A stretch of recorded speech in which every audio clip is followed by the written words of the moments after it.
Si, Elle est abîmée. está dañada. Cortale una vez, cortean bastante. Tu n'as qu'à en couper un morceau. Non importa. Ah, je croyais que tu voulais la manger. Quoi, tu la manges comme ça, hein? Sí, como. Et comment? Vas-y. Yo sí como. Tu vas voir, j'en mange tout le temps. Así nomás.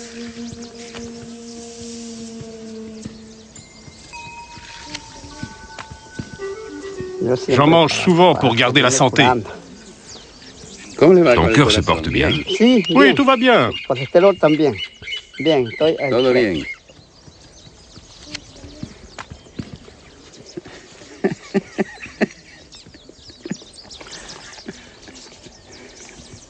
Para el Et colesterol. c'est bon pour le Para cholestérol. el colesterol, como Oui, esto, pour le con esto me cholestérol estoy aussi. sintiendo C'est ce qui me bastante réussit mejor. le mieux. Sin Mieux que les pastillas, médicaments. sin Sin remedio. pastillas, claro. Sí, C'est ça. con esto me... Está bien. Sí. Y el doctor Ton lo médecin est sabe. au courant. No, él no lo Non, sabe. il n'en sait rien. No le he dicho que con esto... Je prends No quand le he même les dicho, el médicaments doctor qu'il me me dice. donne. Sí, El está doctor bien. me Mais da las l'essentiel, c'est pastillas. ça. Sí me lo tomo también. Et il n'est pas au Pero esto courant. también. Je ne lui ai Pero él jamais no lo dit. sabe, nunca le he dicho yo.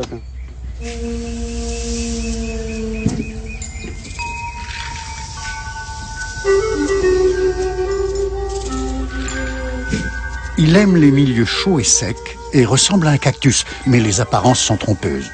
Surnommé le lys du désert, l'aloe vera appartient à la famille des liliacées. Il est cultivé depuis 6000 ans, notamment pour ses vertus thérapeutiques légendaires.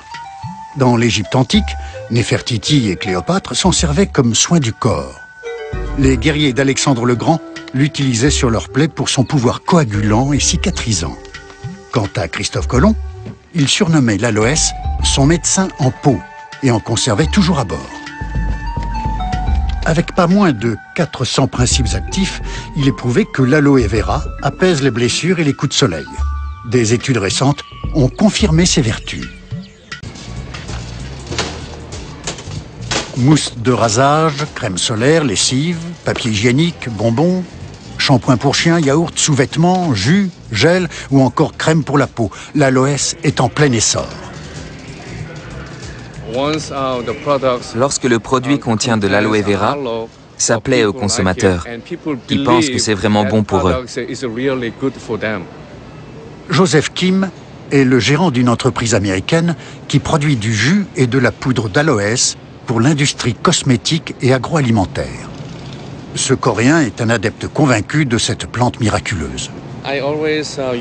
J'y ai constamment recours à la maison. Et mes enfants ne jurent que par les feuilles d'aloe vera. À la moindre piqûre d'insecte, ils me demandent d'en appliquer sur leur peau.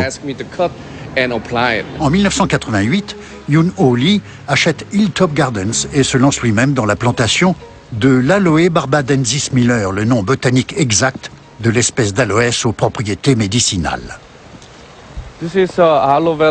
Voici les plants d'aloès. Nous en cultivons 45 sortes différentes ici. Je crois qu'il en existe plus de 200 espèces dans le monde. Mais nous n'en avons sélectionné que 45 pour les faire pousser ici. En somme, nous avons donc créé un genre de jardin botanique consacré à l'aloès.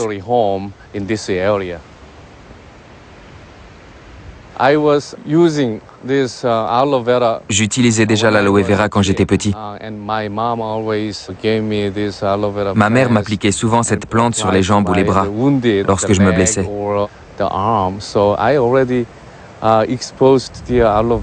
Ça fait très longtemps que je connais l'aloès.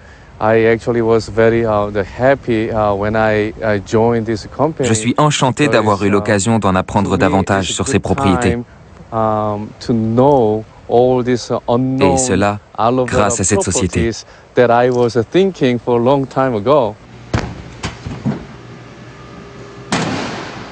À partir d'un concentré d'aloès, les ouvriers du site de Hilltop Gardens confectionnent, sous les ordres de Joseph Kim, la matière brute qui servira de base aux pommades, crèmes ou jus. Des conservateurs peuvent être ajoutés à la demande des clients.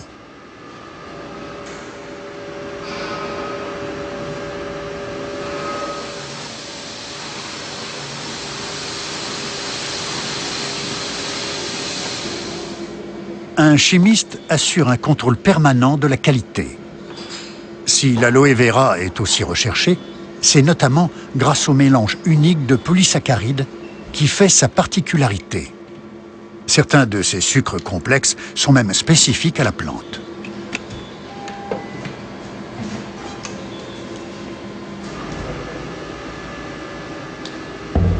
Six heures plus tard, un jus d'aloès très dilué est prêt à être expédié à divers clients industriels dans des fûts de 200 litres. Bien souvent, la proportion de jus d'aloès qui entre dans la composition des produits comme les boissons, les yaourts et les cosmétiques n'est pas mentionnée sur les étiquettes qui indiquent simplement « contient de l'aloe vera ».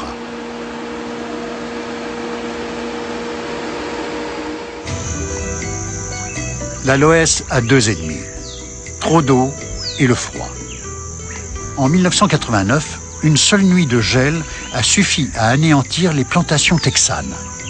La culture des plantes a donc été délocalisée à 6 heures de route plus au sud, au Mexique.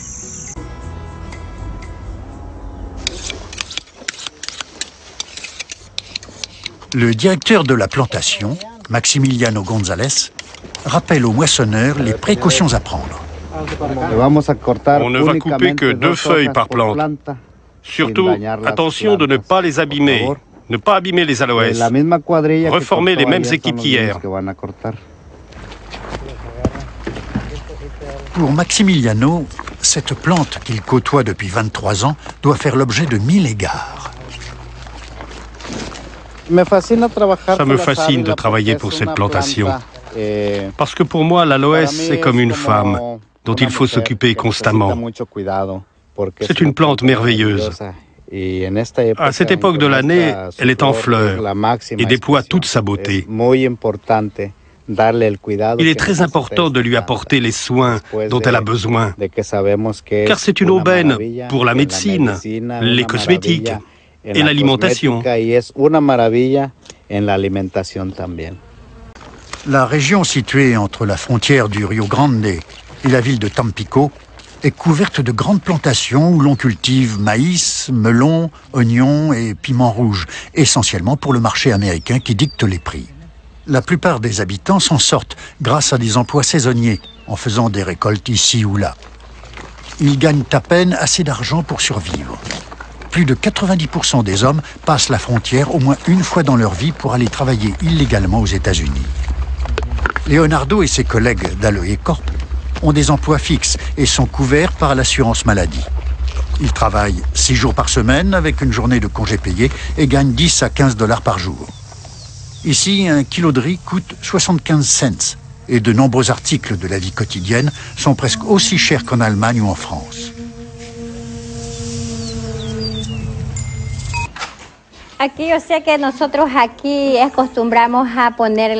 Ici, nous sommes habitués à l'aloe vera. Nous croyons fermement qu'il porte bonheur, chasse les mauvais esprits de la maison et nous préserve du malheur, de la malchance. Et nous y sommes très attachés. L'aloès doit être conservé au froid, sans quoi certains principes actifs se volatilisent quelques heures après la coupe des feuilles. Les lourdes caisses sont entreposées dans le camion. C'est un travail pénible sous un soleil brûlant à 40 degrés. Il faut faire vite, car les feuilles doivent être transformées au plus tard 6 heures après la récolte pour que les bactéries d'acide lactique ne détruisent pas les précieux polysaccharides.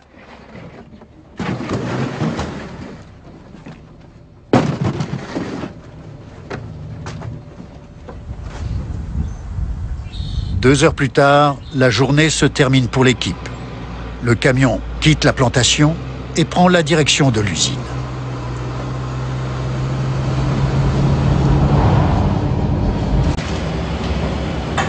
Les feuilles visqueuses glissent dans l'eau froide du bassin. L'aloïne qui coule le long des arêtes coupantes donne à l'eau une couleur de rouille.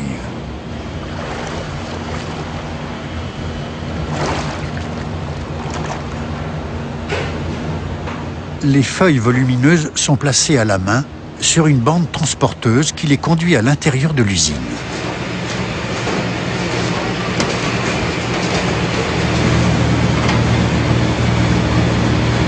Dans la salle de découpe, elles sont d'abord lavées. Les ouvrières coupent l'extrémité des feuilles et les insèrent dans des déchiqueteuses qui en extraient le précieux gel d'aloès.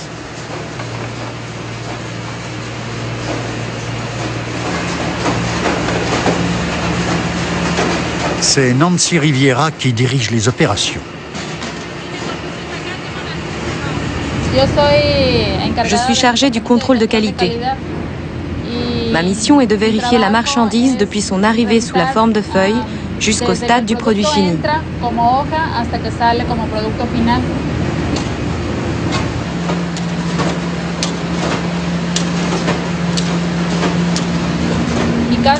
À la maison, par exemple, on utilise l'aloès sous forme de shampoing pour tonifier les cheveux.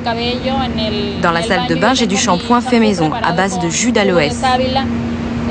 Nous mettons aussi des fleurs d'aloès dans certains plats, elles sont délicieuses. Sans oublier les brûlures. Ma fille s'est brûlée en faisant la cuisine, par exemple.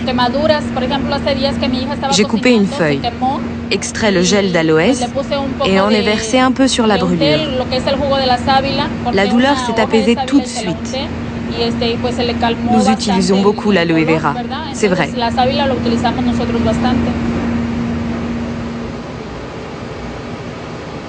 Le gel d'aloès est extrait sous haute pression pour qu'il ne reste que des fragments de pelure extérieure.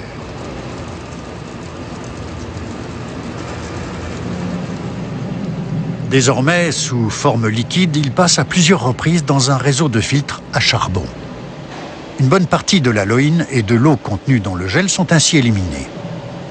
Au final, on obtient un concentré composé pour moitié d'eau et pour moitié de principes actifs. Au goût, Filippo détermine si le jus a été suffisamment filtré et s'il a perdu son amertume. Le cas échéant, il envoie un échantillon au laboratoire pour validation. Le concentré est alors pasteurisé, c'est-à-dire que les bactéries qu'il contient sont détruites à haute température. Le précieux concentré d'aloès est transvasé dans des seaux de 20 kg. Cette étape requiert des locaux aussi stériles qu'un bloc opératoire. Chaque récipient contient le jus de 1500 feuilles d'aloès.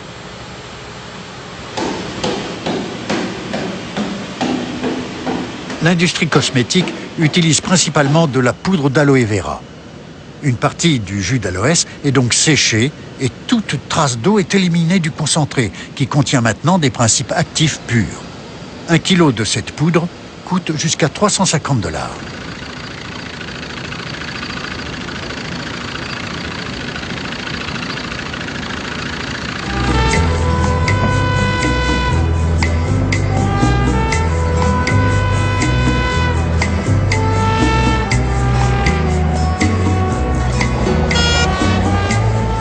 Chacune de ces plantes peut fournir des feuilles pendant une dizaine d'années, après quoi leur qualité diminue. Mais l'aloès est plein de ressources. Il se reproduit par les rejets ou stolons, qui poussent autour de son pied et peuvent être replantés.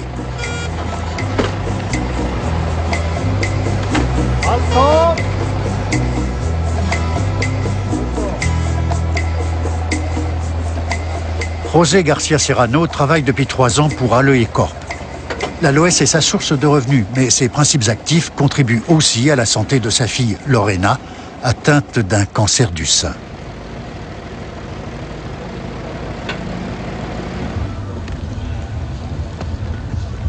José et sa fille habitent dans le petit village de Manuel, à 30 minutes en voiture de la plantation.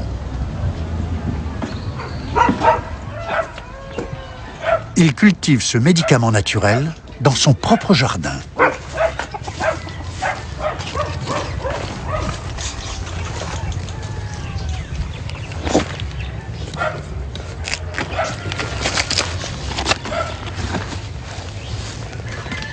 Lorena Garcia Cordoba a 3 enfants. À 30 ans, elle apprend qu'elle est atteinte d'un cancer du sein, doit être opérée puis suivre une chimiothérapie. Lors de sa 2e séance, une autre patiente lui vante les bienfaits de l'aloès et lui livre sa recette. Elle coupe quelques morceaux de feuilles, les mixe avec du miel et de la tequila et boit un peu de ce mélange tous les 3 jours.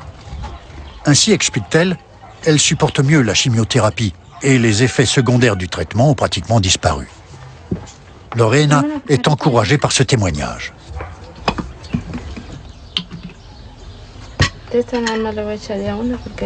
Elle essaie à son tour la recette. Je prends ce mélange dans la foulée de la chimio. Je commence 3 jours après ma séance. Mon médecin m'a fait faire des examens et m'a dit que tout se passait bien.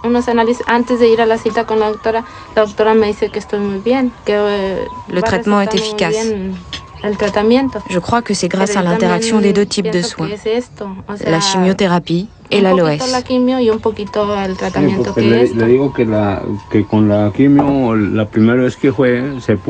Vous savez, en revenant de sa première séance de chimio, elle n'allait pas bien du tout.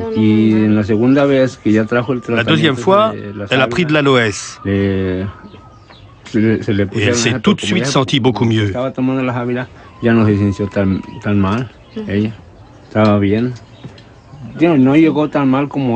Elle avait l'air tout à fait normale, comme si elle n'avait pas suivi de traitement. D'ailleurs, son médecin a confirmé que tout se passait bien.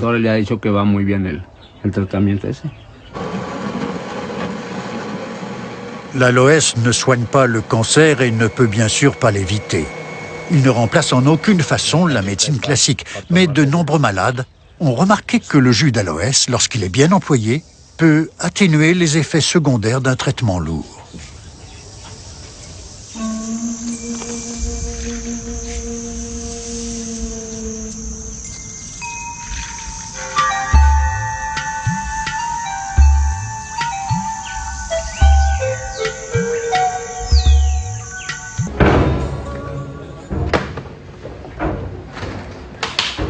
La précieuse cargaison arrive à destination le lendemain matin et est déchargée sous l'œil attentif de Joseph Kim. Bientôt, d'innombrables articles se retrouveront dans les rayons des supermarchés européens et américains, ornés d'une étiquette portant la mention qui fera bondir les ventes « Contient de l'aloe vera ».